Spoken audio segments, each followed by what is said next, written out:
Señores, estamos de regreso con el consumidor y vimos Consuma Salud, cómo seleccionar una buena chirimoya. Yo tenía mucho que no escuchaba la chirimoya. ¿Tú habías escuchado la chirimoya, Goigo? Me dio la chirimoya, eso no era lo que le daba al chavo. Pero bueno, ese es otro tema. Nos visita la licenciada Leishi Cabrera. Ella es psicóloga clínica, especialista en clínica infantojuvenil educativa. Y de verdad que gracias por estar con nosotros, es un gran placer tener en el programa. Y hablar de un tema que para mí es preocupante, yo sé que para mucha gente en el país es muy preocupante, y es la violencia que se está viendo en nuestro país y en el mundo, pero obviamente uno tiene que, estamos tocando el tema desde un punto de vista local, entre jóvenes, entre niñas. Ya llegamos al extremo de que una niña de 13, 14 años mató a otra. O sea, llegó a este nivel de agresividad, o sea, la mató chocando en la cabeza, o sea, muy gráfico y muy crudo lo que sucedió. ¿Qué está pasando, licenciada? ¿Cuáles son los motivos por los cuales hoy día los jóvenes están más violentos? ¿Eso se está estudiando? ¿Se tiene una idea? Sí, de hecho, la última década se ha visto un incremento de violencia en los jóvenes y en los niños, un incremento bastante significativo. Más adelante vamos a hablar de las causas, pero sí, básicamente hay un contexto social en el que se está estimulando y se está de alguna manera dando fuerza a la violencia entre los niños, entre los jóvenes.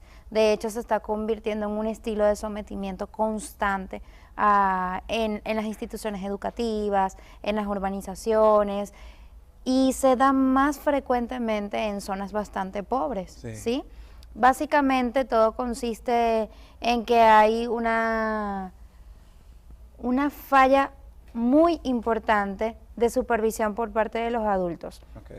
No, un niño no nace violento, aprende a ser violento. Y hablando de niños absolutamente saludables a nivel mental, porque también no podemos dejar a un lado que existe un componente genético, que si hay antecedentes de patologías mentales en la familia, probablemente este niño tenga mayor tendencia a desarrollar un trastorno de comportamiento.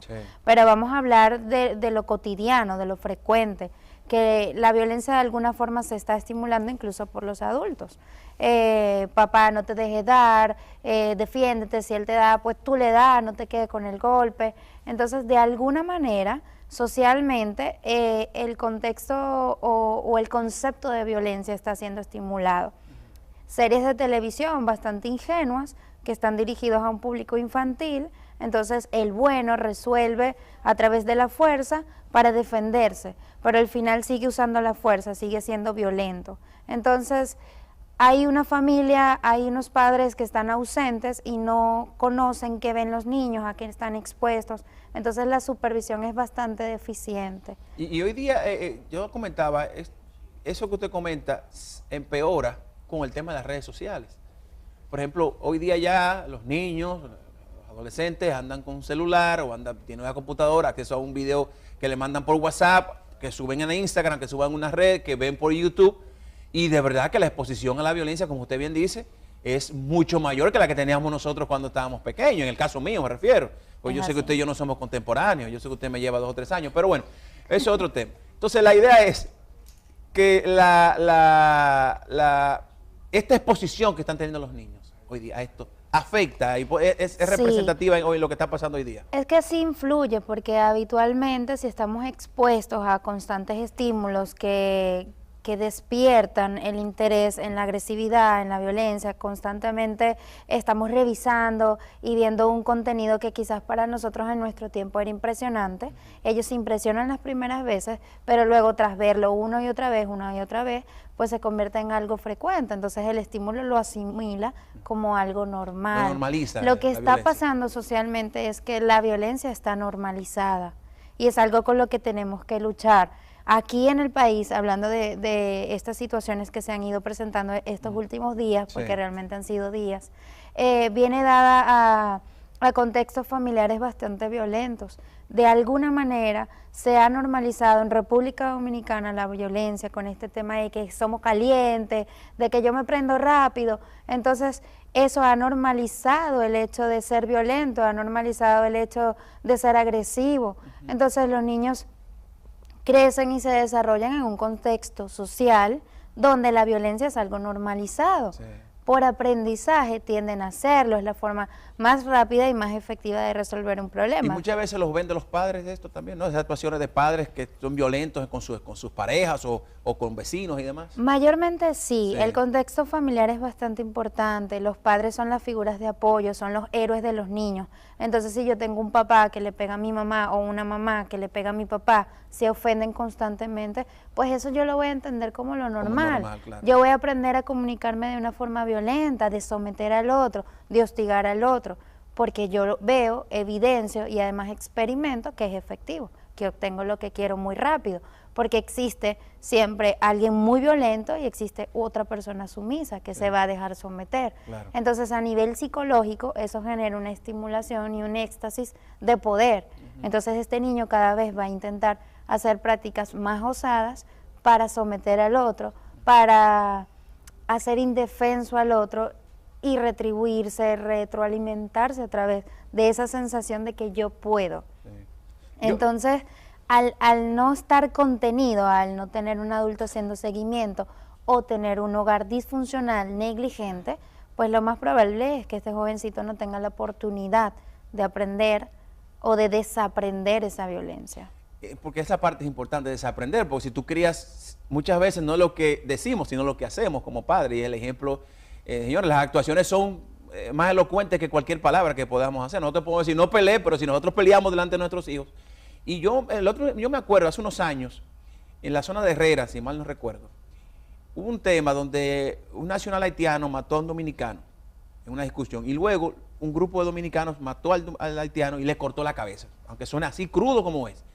Y eso no es lo más crudo era que niños con celulares estaban grabando el cuerpo decapitado de este señor y lo veían como normal. Y yo decía, pero señores, estos niños, ¿cómo se van a criar cuando eso no lo... O sea, yo ver eso pequeño me tenía que tapar los ojos, no podía dormir. Y estos muchachitos lo están viendo y tirándole fotos y subiéndolo.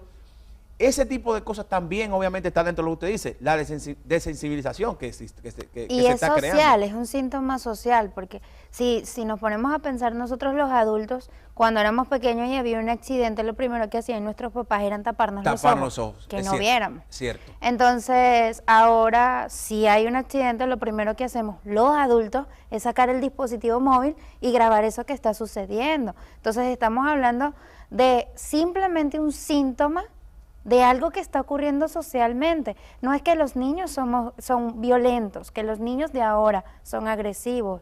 Es que la sociedad predispone y expone a estos niños a ser mucho más violentos, mucho más agresivos. ¿Qué hacemos con estos niños? Porque un poco hemos hablado de las causas, no sé si nos faltaría alguna, pero ¿qué podemos hacer con este adolescente, con este niño, desde su inicio como padres?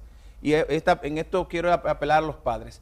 ¿Qué podemos hacer para que este niño fuera de este mundo de violencia, que no sea agresivo, que sea más tolerante, porque también está un tema de tolerancia, que sea más seguro de sí, porque yo, buscando información para el tema, hablaba de que muchas veces esta violencia, esta agresividad es por inseguridad propia, a veces quieren defenderse o quieren, qué sé yo, sobresalir ante los demás con actitudes que tal vez para ellos son las más atractivas que ser agresivo, como usted decía, someter al otro a mi parecer. ¿Qué pueden hacer los padres? ¿Qué podemos hacer? Bien, básicamente lo principal es saber y conocer que un niño no se hace violento de un día a otro. Okay. Un niño va mostrando una serie de signos, ¿no? Comienza a someter a su hermanito, es un poco a nivel verbal un poco más agresivo, un poco más invasivo, disminutivo, busca someter al otro, hacerlo sentir mal, degradarlo.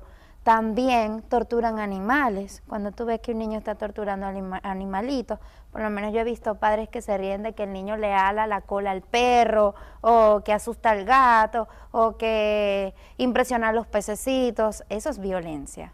Entonces los adultos se le ríen porque, ¡ay, qué risa! De hecho hay videos y realmente dan risa. Entonces estamos trabajando con un proceso psíquico que sin darnos cuenta estamos estimulando. Lo primero es aprender a detectar cuáles son esos signos que me está arrojando mi hijo, esas señales de alarma que me van diciendo que probablemente se desarrolle como un joven violento. Ese niño que desde pequeñito, primaria, en kinder, le da a los demás niños, ese tipo de cosas, ¿esos son señales o pudiera ser cosas de niños a esa edad? Bien, eso es bastante necesario entenderlo. Es normal que en las primeras edades los niños tiendan a resolver las cosas a través de los impulsos. No necesariamente es violencia, sino que si Pablo tiene ese teléfono y yo lo quiero, y no tengo el lenguaje desarrollado, lo más sencillo es que yo le doy un golpe a Pablo y tengo mi teléfono. Sí. Entonces, para eso está la maestra, para hacer la transición. Mira, Lacey, claro, las cosas se piden, hazle cariño a Pablo, pídele disculpas y dejarle el teléfono. Ahora tú se lo pides y cuando él te lo quiera prestar, entonces tú lo tomas. Okay. Para eso estamos los adultos. Claro, es una primera enseñanza de evitar la violencia. Exacto. Sí. Entonces tenemos, en algunos casos, no todos, pero kinder y preescolares con una matrícula de 20 niños, 25 niños, 2 maestras, 3 maestras, que están a cargo pues de distintos grupos y de alguna manera se les escapan situaciones, no las controlan todas, no asisten. El adulto se está habituando a no preguntar qué pasó, sino culpabilizar de una vez.